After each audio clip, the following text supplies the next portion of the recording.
Meninas, olha só o que eu encontrei. Encontrei esse livro daqui, tá? De poesias da minha bisavó.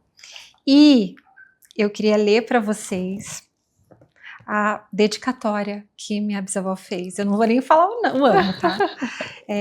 Gisela, a vida é boa, mesmo quando não parece. E você pode fazê-la sempre melhor. Seja otimista. Sorria para a vida. Olá, eu sou Gisela Salles, bisneta da Cora Coralina. Olá, eu sou a Carol Paoli, apaixonada pela vida e pela obra de Cora Coralina, que nos inspirou a criar esse espaço de encontros e conversas para que você, que também é Cora, se junte a nós. Bom, gente, hoje a gente está aqui com uma convidada super especial, que é a Mayara. A gente vai falar sobre recomeços nessa temporada. A Mayara é professora de Direito lá na Faculdade de Direito da Universidade Presbiteriana Mackenzie, minha colega, passou por diversas experiências e qualificações profissionais em diferentes cidades e estados. Fez graduação, mestrado, doutorado, pós-doutorado e todos em estados diferentes. Não, e ela contou que ela não conhecia ninguém em todos esses lugares que ela passou. Mayara, conta pra gente como foi recomeçar tantas vezes. Eu acho que eu comecei indo porque eu nunca pensei a respeito. Então, se eu tivesse pensado o tamanho que era isso, talvez o primeiro recomeço eu não tivesse ido. Eu acho que eu também comecei indo porque eu nunca me levei tão a sério. Então, o primeiro de todos esses foram, na verdade, todos eles em algum aspecto foram seleções que eu fui tentando, achando que não ia dar em nada. Mas eu pensava, o não eu já tenho, vou correr atrás dessa humilhação. Então, eu sempre ia atrás, eu sempre buscava ver como é que ia ser. Eu dizia, tudo bem, eu posso até não conseguir um sonho, mas não foi por falta de tentativa. E quando várias coisas foram acontecendo, eu era pega de surpresa, e tipo, opa, então parece que deu certo, e agora? Como que eu boto em prática? E quando já tinha dado certo, era aquela coisa tipo, não, eu também não vou voltar atrás agora. Então, em algum aspecto, acho que foi um pouquinho mais fácil, porque tem um misto de que eu nunca me levei tão a sério, mas em algum aspecto, no fundo, eu sempre acreditei em mim.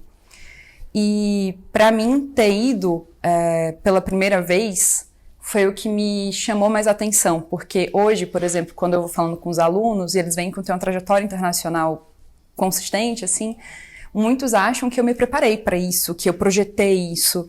E quando eu falo que, na verdade, a primeira coisa que eu consegui foi uma bolsa na graduação que me levou para Coimbra, e eu fui aos 18. Então, de certa maneira, quando eu consegui isso tão nova, eu pensei, tá, eu acho que eu posso fazer outras vezes. E minha irmã costuma brincar que eu podia inventar ser quem eu quisesse. Porque como eu sempre começava sem conhecer ninguém, eu poderia mudar o jeito de falar, eu poderia mudar o jeito de andar. É como se nada tivesse predeterminado. Eu não conseguia encenar tão bem assim. Mas a verdade é que isso também me agradava. De novo, era uma forma de não me levar tão a sério assim, talvez. E ao mesmo tempo me dar a chance de ir para lugares diferentes. Quando sua irmã fala, olha o quão potente isso é, né? Quando sua irmã fala, nossa, você tá num lugar novo, você pode ser quem você quiser. Essa liberdade também traz consigo um poder de autoconhecimento muito grande. Como que foi isso? Eu acho que também uma coisa de entender, tá, mas e o que é que eu quero? Eu acho que essa é uma outra pergunta que nem sempre a gente se faz. E pra mim eu ficava pensando, é uma coisa que eu me coloco muito pra pensar, por que eu tô aqui agora e não em qualquer outro lugar do mundo? Porque isso nunca foi muito dado pra mim. Talvez desde o princípio, eu nasci numa cidade pequena pra o que eu queria, assim, e eu sabia que eu ia ter que sair dali se eu quisesse seguir o que eu realmente queria fazer. Então eu sempre soube que eu ia sair da onde eu vim. Mas, Carol, te respondendo assim de uma maneira mais pronta, acho que sim, me deu uma oportunidade de autoconhecimento também por uma outra questão. Como eu sempre ia só, agora eu sou casada há 5 anos, então tem 5 anos que eu já não vou tão só assim, né? Mas até 5 anos atrás eu sempre ia só. Então, isso também me fez eu tive muitos momentos de solitude e também vários de solidão. E eu lembro que quando eu mudei para doutorado, que foi na UFMG, eu mudei para Belo Horizonte, não conhecia ninguém, e eu mudei uma semana antes do meu aniversário. E no dia do meu aniversário, a minha irmã me ligou e falou: eu tô te mandando uma companhia, porque eu ia passar o aniversário completamente sozinha na cidade que eu não conhecia. E aí eu até brinquei com ela, falei, Fabiano, porque quando eu era criança, eu dei a casa da minha mãe para uma pessoa em situação de rua, um garoto, que era Fabiano. E aí a gente sempre brincava com essa história. Eu falei, Fabiano, vai vir de novo? E ela falou, pode chamar assim. E era um bonsai. E aí ele virou, tipo, era meu companheiro. Então eu ia de manhã, eu não conhecia ninguém ainda, eu botava o bonsai pra tomar sol. Então assim, enfim. Tomava um cafezinho, né? Com ele, que tinha o nome de Fabiano, mesmo o nome do garoto. Então, eu aprendi a gostar muito da minha companhia. Acho que isso. Isso é importante. E me diz uma coisa, nesse mudar muito por causa da sua situação profissional, sua profissionalização, isso fez você desenvolver algum hobby, além de cuidar do Fabiano?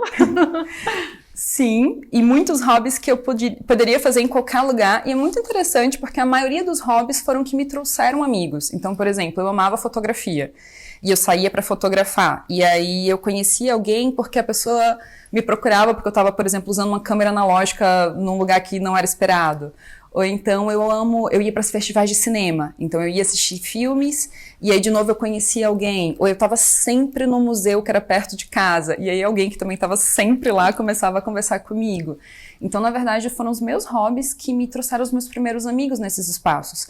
E daí talvez seja uma coisa também para a pergunta anterior, porque foi muito importante para mim, porque, por exemplo, quando os amigos de infância são basicamente porque eu estou na mesma escola. Ou moro perto, não necessariamente porque eu tenho interesses em comum. E os novos amigos que me foram surgindo na vida adulta, eles eram exatamente o oposto. Eles tinham, às vezes, vidas completamente distintas da minha, mas a gente tinha interesses em comum. E era isso que ligava. E esse, para mim, é um ponto muito importante, tanto no autoconhecimento, mas também na coisa de, rapidamente eu percebi que como fazer amigos na fase adulta, e eu desfiz um mito muito grande, que não se faz amigos adulto. Porque hoje meus grandes amigos vieram do meu mestrado em diante. Minhas pessoas mais próximas vieram todas do meu mestrado em diante.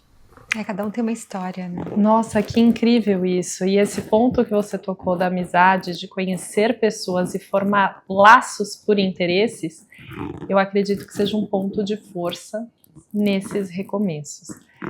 Porque quando a gente muda e a gente se instala, a gente também tem que recomeçar. E recomeçar a construir essas conexões e esses contextos e se apresentar para aquelas pessoas. O que você identifica como um ponto de força em todas essas suas adaptações? Eu acho que é a mesma coisa que me fez, quando era criança, dar uma casa para Fabiana. Eu sou muito curiosa. E eu acho curiosa no sentido legal mesmo. Acho que isso que me levou a ser pesquisadora, por exemplo. Mas também, por exemplo, por que eu dei a casa pro garoto? Porque eu comecei a conversar com ele. E ele me falou que não tinha uma casa. Eu achei aquilo bárbaro, assim, no sentido de absurdo. E eu falei, como você não tem uma casa? E disso começa uma conversa. E quando eu menos esperei, vem uma troca. Então, eu acho que essa curiosidade é uma coisa muito legal. Porque, por exemplo, quando você tá pela primeira vez num lugar, você tem que perguntar coisas para as pessoas, mesmo as mais óbvias. E eu acho isso maravilhoso, o potencial das perguntas. Quando você está estabelecido há muito tempo num lugar, tem perguntas que você já não pode fazer. Porque é quase vexatório que tu não saibas, ou ainda porque tem quase que alguns acordos silenciosos ali sobre os quais não se perguntar. Mas quando tu é novato, tu pode perguntar qualquer coisa. É que nem criança. Né? Que nem criança, vão olhar pra ti como, sei lá, o imigrante, a pessoa nova que chegou ali.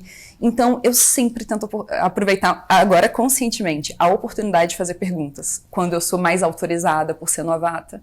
E às vezes eu descubro coisas, assim, interessantíssimas. Então, eu acho que a curiosidade é o meu ponto forte, assim, sabe? Querer não dar as coisas por aceitas. Você trabalha com justiça restaurativa e comunicação não violenta. Inclusive, você é cofundadora do Instituto Paz. Pazes. Conta um pouquinho pra gente como foi isso. Como você chegou nisso? Tá, eu acho que do mesmo jeito que eu cheguei também na faculdade de Direito, Eu venho de uma cidade, quem já visitou Natal deve saber isso bem. As pessoas são muito cordiais, muito amistosas, afetuosas, educadas. Mas eu via tantas camadas de violência das mais diversas formas, dentro do mesmo seio social. Meus pais são do interior do estado, então isso eu via ainda mais assim, em trejeitos, em respostas, em silêncios. Isso me incomodava muito porque eu não sabia o que fazer. Para mim era uma coisa do tipo, como pode? Esse mesmo fulano que é tão gentil e generoso fazer isso aqui. E eu tenho uma dificuldade muito grande em saber lidar com aquilo que eu não consigo entender. Então, talvez por isso eu também busque ser a curiosidade, porque eu busco entender as coisas para poder lidar e apaziguar meu coração. Então, por mais que eu não goste de algo, quando eu consigo entender, em algum aspecto eu consigo começar a amar. E daí foi algo mais ou menos nesse sentido. Eu entrei no direito por isso, eu escolhi meu curso muito jovem, eu tinha 16 anos. Entrei e passei de primeira no vestibular, então entrei com tudo. E lá eu já fui procurando alguma coisa voltada a conflito, que naquela época eu não sabia que não era a mesma coisa que violência. Então eu fui meio que me procurando ali. Já mestrado, doutorado, já foi todo nichado para isso. Só que a justiça restaurativa em si só me apareceu no mestrado. Eu não conhecia antes, por razão de não tinha antes na universidade que eu estudei. E para mim uma coisa que eu queria pontuar assim sobre isso é o quanto que também estar curiosa me colocou me deu informações novas sobre aquilo que eu já estudava. Quando eu fazia doutorado, eu saí um pedacinho do tempo que eu morava em Belo Horizonte, eu fui morar em Jerusalém para trabalhar lá com violação de direitos humanos. Ai, que interessante. E em tese, eu não iria trabalhar com nada de justiça restaurativa e nada de comunicação não violenta. Era como se fosse um corte na minha vida, eu tive até que pedir autorização para ir lá no meio do doutorado, para trabalhar lá. E quando eu comecei a escutar as pessoas, eu comecei a perceber que tinha coisas que elas faziam para resolver os seus conflitos e que tinha também, inclusive, escolas que eram pautadas em não violência. E eu comecei a ficar, peraí, mas isso é o que eu já conheço. Então, elas não chamavam desse nome, porque afinal, justiça restaurativa, comunicação não violenta, são nomes muito ocidentais. Elas chamavam, na verdade, às vezes elas nem chamavam, era simplesmente o jeito que elas faziam. E então, eu acho que tá ali disponível, eu estava fazendo uma outra coisa e quando eu menos esperei, eu estava me capacitando mais uma vez, observando pessoas, observando, por exemplo, uma escola que tem 150 anos e é toda pautada em comunicação não violenta. Sendo que o, aspas, fundador, né, a pessoa que é mais conhecido pela comunicação não violenta, é bem mais jovem no tempo do que essa própria escola. Então, eu acho que está em vários lugares, passar por vários lugares tendo uma base de formação, mas não acreditar que o saber intelectualizado é mais potente ou mais importante do que outros saberes, também me ajudou muito, porque foi por não acreditar que ele não botar numa escala de melhor ou pior, só de diferente, que eu consegui me compreender e conhecer mais coisas na minha caminhada também, assim. Então acho que foi uma coisa que para mim, especificamente, muito importante. E hoje eu diria que eu trabalho com isso porque me enche de esperança.